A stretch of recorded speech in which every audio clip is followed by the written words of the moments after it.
Okay, ये जो question दिया हुआ है ये एक्चुअली आईआईटी 2001 का क्वेश्चन है।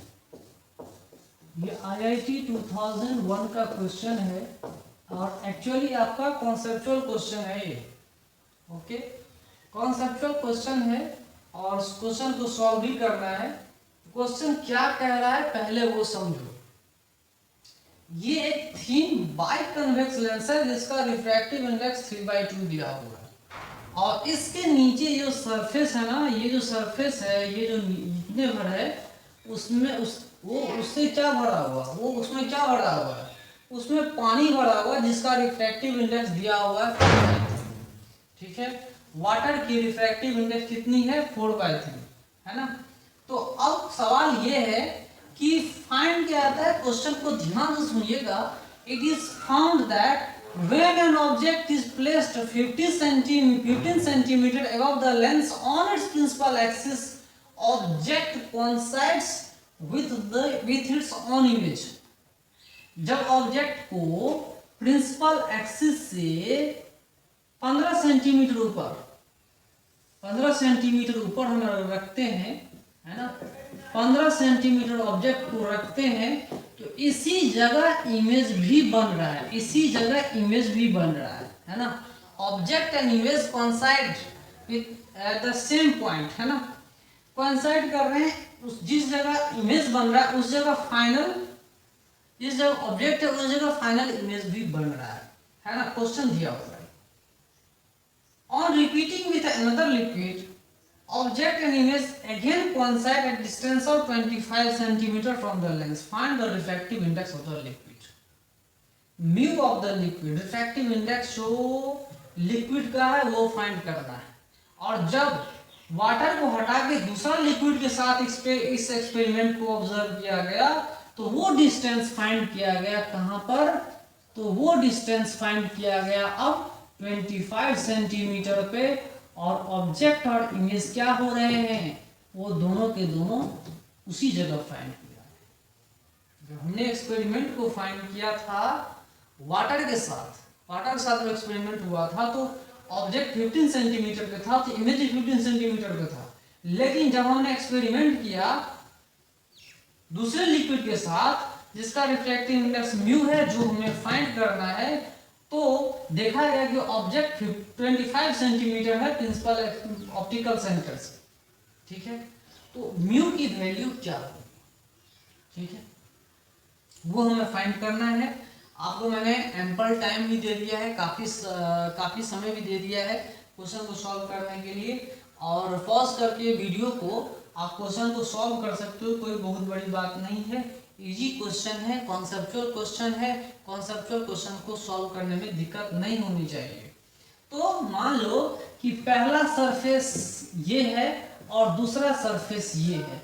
रिफ्रैक्शन का फॉर्मूला लगाते हैं पहले सरफेस पे, तो लाइट कहां से कहां जा रहा है, एयर से इस लेंस में जा रहा है।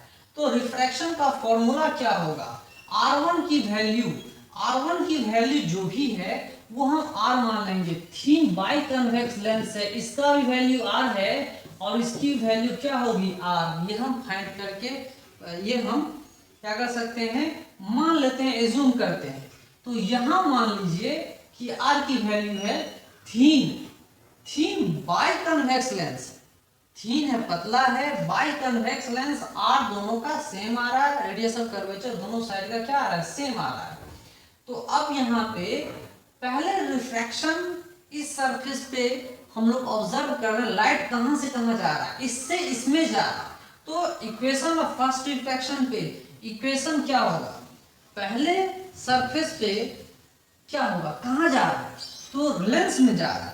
तो लेंस की रिफ्रैक्टिव इंडेक्स कितनी है, दैट इज इक्वल टू 3/2। ये क्या बन रहा है, पहला इमेज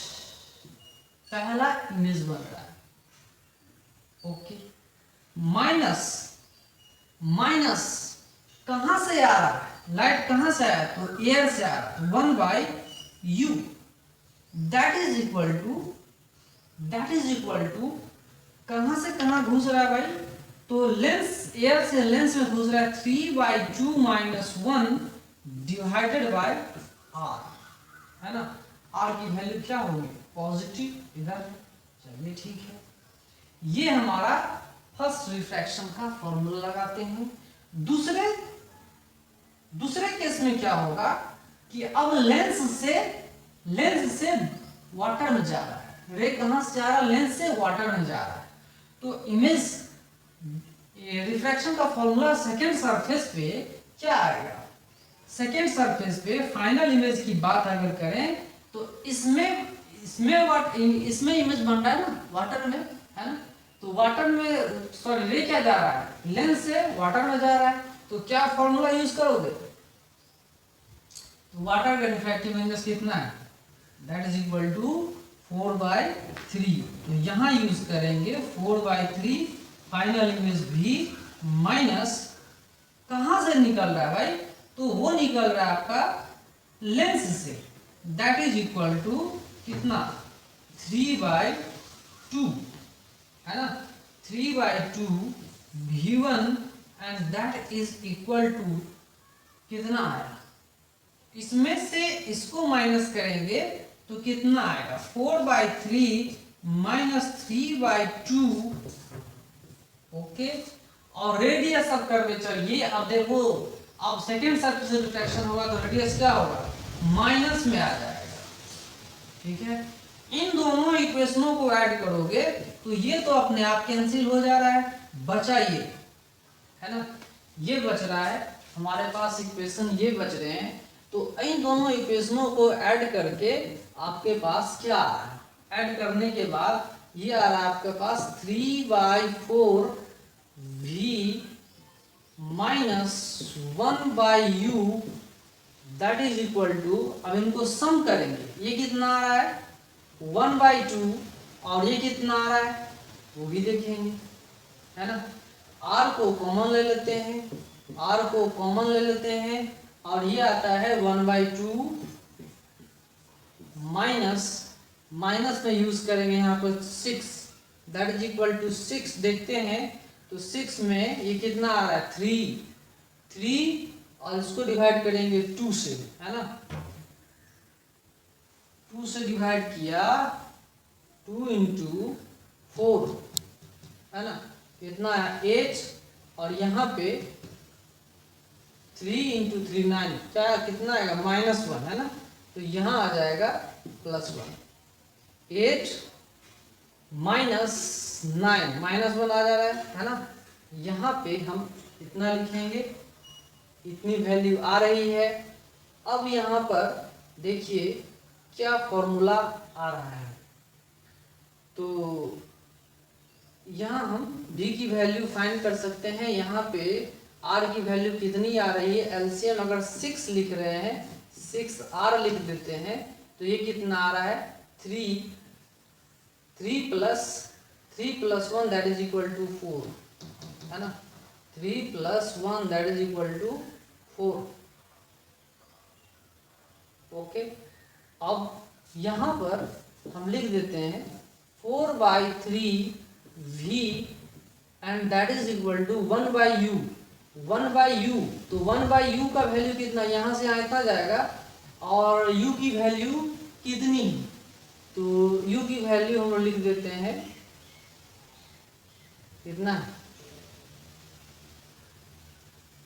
-15 सेंटीमीटर प्लस 4/6r। ठीक है, इस तरह से हम लोग देख रहे हैं इतना बन जा रहा है।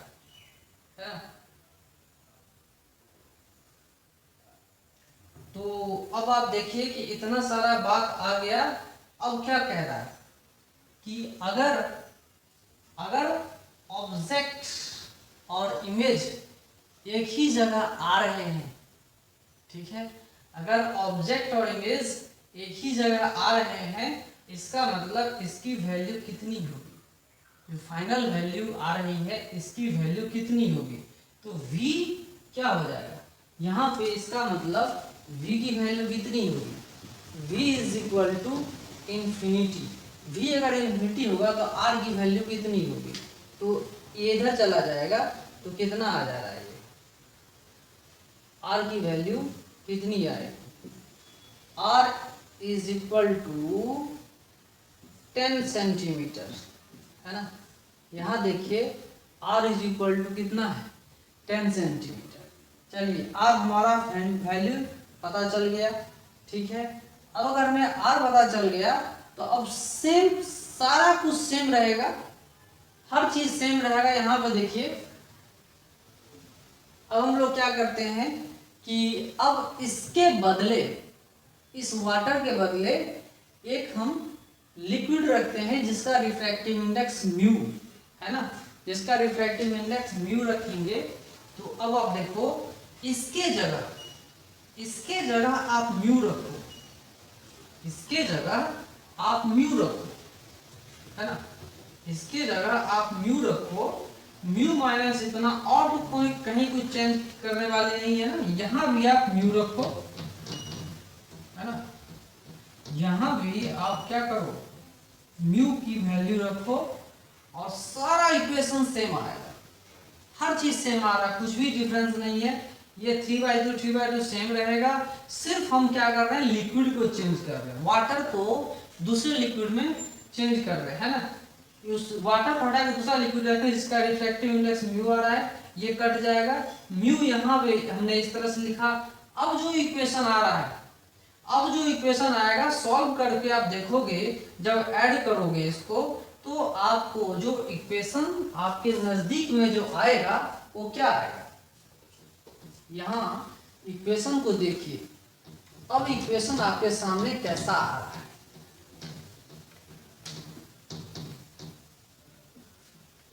देखिए म्यू बाय भी 1/u दैट इज इक्वल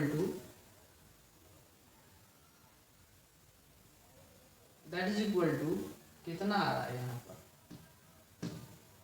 ये तो कैंसिल हो जा रहा है 1/μ, और ये माइनस माइनस प्लस में आ जा रहा है 3/2 6 आ जा रहा है, और ये कितना आएगा म्यू माइनस 1, ओके। ये आ जा रहा है कितना, और बाद में कुछ डिफरेंसेस नहीं होंगे, है ना। म्यू, अच्छा ये माइनस माइनस कर दे 3/2 इंटू 3/2 मतलब आ गया 3। चलिए तो ये हमने पहले रखा कितना 3, है ना, ये लिखेंगे 1/r, ठीक है। यहाँ पर 3/2 और यहाँ पे आएगा वैल्यू कितना -1 माइनस म्यू, है ना, -1 रखेंगे, माइनस म्यू रखेंगे, और आपका आंसर भी फाइंड हो जाएगा। आर की वैल्यू हम 10 सेंटीमीटर फाइंड कर चुके हैं, म्यू की वैल्यू हमें फाइंड करनी है ना। भी यहाँ पे क्या रखेंगे, इन्फिनिटी रखेंगे, u की वैल्यू में 25 रखनी है ना, u की वैल्यू 25 सेंटीमीटर रखिए।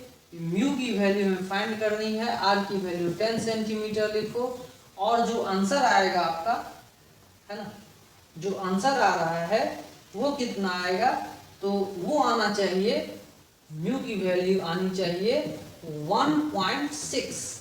ये 1.6 जो है आंसर, आप लोग चेक कर लो, है ना, ये 1.6 आंसर चेक कर लो। अगर है तो आपका सॉल्यूशन सही है, अगर नहीं है ना, अगर नहीं है तो ट्राई करो कहाँ गलती हुआ है। कुछ भी इसमें माथा पच्ची नहीं करने की जरूरत है। u की वैल्यू थोड़ा सा चेंज कर देना, सब कुछ सेम रहेगा। u का वैल्यू 25 सेंटीमीटर कर लेना, सारा कुछ सेम रहेगा। म्यू की वैल्यू यहाँ डाल करके क्वेश्चन को आप आराम से बना सकते हो, कोई दिक्कत नहीं है। ये मैं आपके लिए प्रैक्टिस के लिए छोड़ देता हूँ। और अगर आपने इतना बना दिया मतलब 50% आपने वर्क खुद कर लिया विदाउट माई हेल्प, ठीक है, और मुझे काफी खुशी हुई। ओके।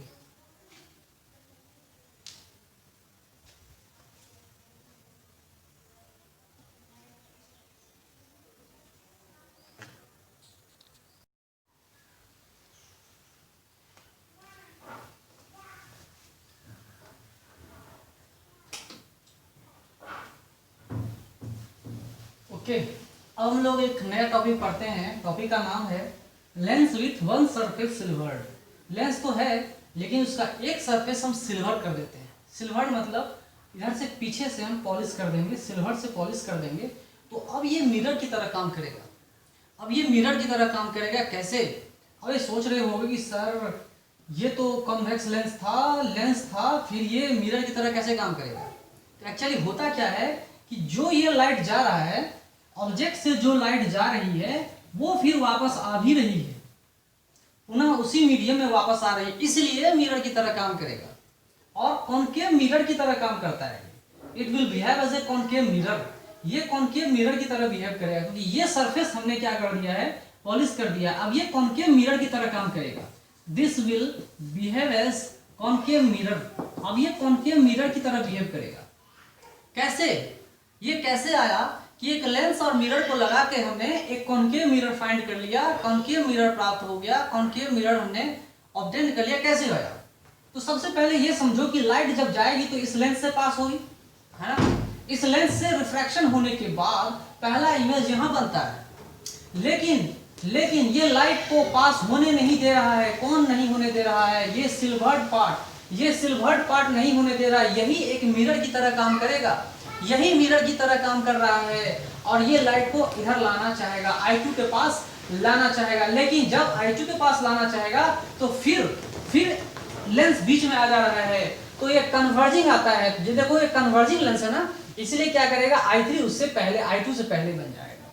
यही कहानी है। लॉजिकली सोचो तो यहाँ देखो कि एक लाइट जब जा रही थी तो मान लो I1 के पास आ रहा है, I1 के पास गया, तो अब ये I1 इस रिफ्रैक्शन के बाद, इस लेंस से रिफ्रैक्शन के बाद एक वर्चुअल ऑब्जेक्ट की तरह काम करता है। पहले रिफ्रैक्शन, सॉरी, इसके लिए वर्चुअल इमेज, इसके लिए क्या कर रहा है, वर्चुअल इमेज की तरह काम कर रहा है। लेकिन ये मिरर के लिए वर्चुअल ऑब्जेक्ट की तरह काम कर रहा है, इसीलिए ये रियल इमेज दे रहा है। ये रियल इमेज दे रहा है, इमेज रियल है और वर्चुअल ऑब्जेक्ट है। सेकेंड बार जब रिफ्लेक्शन हो रहा था इस सरफेस से तब। थर्ड बार देखिए कि तीसरे बार क्या हो रहा है, ये कन्वर्जिंग लेंस है जिसको हम लोग कॉन्वेक्स लेंस के नाम से भी जानते हैं। ये क्या हो रहा है, ये कॉन्वेक्स लेंस है ना, ये कन्वर्ज करेगा। लाइट एक्चुअली इधर जाना चाहेगा तो कन्वर्ज करके I3 के पास ला दे रहा है। इसके वजह से मैंने कहा कि ये एक कॉनकेव मिरर की तरह काम करेगा। The system will behave as a concave mirror. तो जो फॉर्मूला आएगा वो कैसा आएगा, वो कॉनकेव मिरर वाला फॉर्मूला आएगा। फाइनल इमेज की हम बात करें तब तो फॉर्मूला क्या आता है, 1/v plus 1/u that is equal to 1/f। ये 1/f क्या है, पावर ऑफ द सिस्टम। इस पूरे सिस्टम का पावर है, यानी f क्या है, focal length of the mirror. ये f क्या है, 1 माइनस 1/, जो मिरर केस में हम लोग पढ़ते हैं, जानते हैं। अब ये देखो पूरा का पूरा सिस्टम, ये कॉन्वेक्स लेंस भी है, ये कॉनकेव मिरर भी है, तो पूरा का पूरा सिस्टम एक कन्वर्जिंग सिस्टम बन जाएगा। क्या बन जा रहा है, कन्वर्जिंग सिस्टम, लाइट को कन्वर्ज करेगा। तो नेट पावर की हम बात करते हैं, एक बार ये कन्वर्ज कर रहा है, फिर मिरर, कॉनकेव मिरर भी कन्वर्ज कर रहा है, फिर अगेन ये कॉन्वेक्स लेंस क्या कर रहा है, कन्वर्ज कर रहा है। तो 2 बार कन्वर्ज किया जा रहा है। PL 2 टाइम्स PL लिख सकते हैं, प्लस PM लिख सकते हैं। PM is equal to -1/FM हम लिख सकते हैं, कोई दिक्कत नहीं है। तो PM मतलब पावर ऑफ द मिरर, और माइनस में लिखा था 1/FM, और माइनस में क्या लिखेंगे, FM लिखे हुए हैं। तो R2 जो है इधर आ रहा है, इधर आएगा ना, तो अगेंस्ट लाइट जा रहे हैं, तो इसीलिए माइनस माइनस प्लस हो जा रहा है। R2 क्या होगा, माइनस में लिखेंगे, -R2/2 लिख करके हम कहानी को समाप्त कर सकते हैं, कोई दिक्कत नहीं है। तो इसमें आपने देखा कि PM के बदला तो इतना लिखा, लेकिन PL के बदला आप जानते होंगे कि कोई आश्चर्य की बात नहीं है ना। Power of lens that is equal to 1/, focal length of lens, है ना। ये हम इस तरह से लिखते हैं। और क्या आता है, ये आता है mu -1 1/R1 -1/R2 with proper sign अगर लिखेंगे तो कहानी में जान आएगा, है ना। तो PL हमने लिखा, PL मतलब power of the lens 1/FL हमने इस तरह से लिखा। अब क्या करेंगे, 1/ इतना लिख देंगे तो कहानी में कोई दिक्कत नहीं आएगी। ओके, तो चलिए अब हम लोग समझते हैं। एक क्वेश्चन मैं आपको दे रहा हूँ, जनरल क्वेश्चन दे रहा हूँ कि मान लो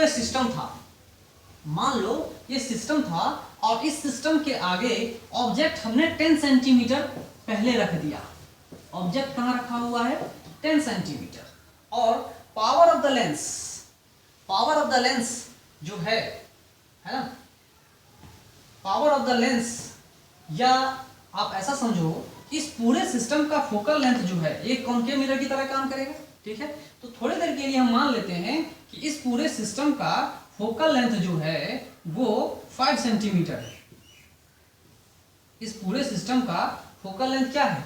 5 सेंटीमीटर। तो एक्चुअली एक कॉन्केव मिरर की तरह काम कर रहा है। तो उस केस में v की वैल्यू बताइए क्या होगा? आपके पास फोकल लेंथ दिया हुआ है, तो v की वैल्यू क्या होगी? तो मिरर के केस में आप लोग जानते होंगे कि v इज इक्वल टू, लिखेंगे तो क्या आएगा? v is equal to u into f divided by u minus f with proper sign. सारे चीजों का हम लोग साइन लिखेंगे तो समझ में आएगा। कॉन्केव मिरर का फोकल लेंथ है, तो u की वैल्यू कितनी है भाई? तो u is equal to -10 centimetre. चलिए सही है। 5 सेंटीमीटर इसका लिखा हुआ है, वो भी -5 सेंटीमीटर लिख देंगे, कोई दिक्कत नहीं है। डिवाइडेड बाय u की वैल्यू क्या लिखेंगे? -10 है ना, माइनस, और फोकल लेंथ क्या है? माइनस में है ना, तो ये क्या लिखेंगे? -5 लिख देंगे। चलिए, तो अब जब हम इसको इतना लिख रहे हैं तो कहानी में क्या आ रहा है? ये 50 है डिवाइडेड बाय, ये 50 आ रहा है ना, 10 इंटू 5 15, और ये कितना है? -5 है ना। तो -5 अगर है तो कितना आएगा? -10 सेंटीमीटर आ रहा है। बिफोर द सिस्टम के पहले आ रहा है, बिल्कुल सही है, कोई दिक्कत नहीं है। और इसमें मैग्निफिकेशन भी आप फाइंड कर सकते हो। अगर ये मिरर है तो इसमें मैग्निफिकेशन की बात कर सकते हैं, transverse magnification, height of image by height of object, और इसको -v/u के टर्म में भी लिख सकते हैं, कोई दिक्कत नहीं है ना। तो क्या होगा? -v मतलब सीधा लिख देंगे 10, u के बदला क्या होगा? तो u इज इक्वल टू लिखा हुआ है कितना? -10 है ना। तो -10 -1 आ रहा है ना। इन्वर्टेड है, इमेज कैसा इन्वर्टेड है, मैग्निफिकेशन इज इक्वल टू -1 हम लोग लिख सकते हैं, कोई दिक्कत नहीं है। ये काफ़ी इजी चीज़ है, कोई मुश्किल चीज़ नहीं है। लेकिन अगर हमने ऐसा बता दिया प्रॉब्लम को सिंपल करने के लिए,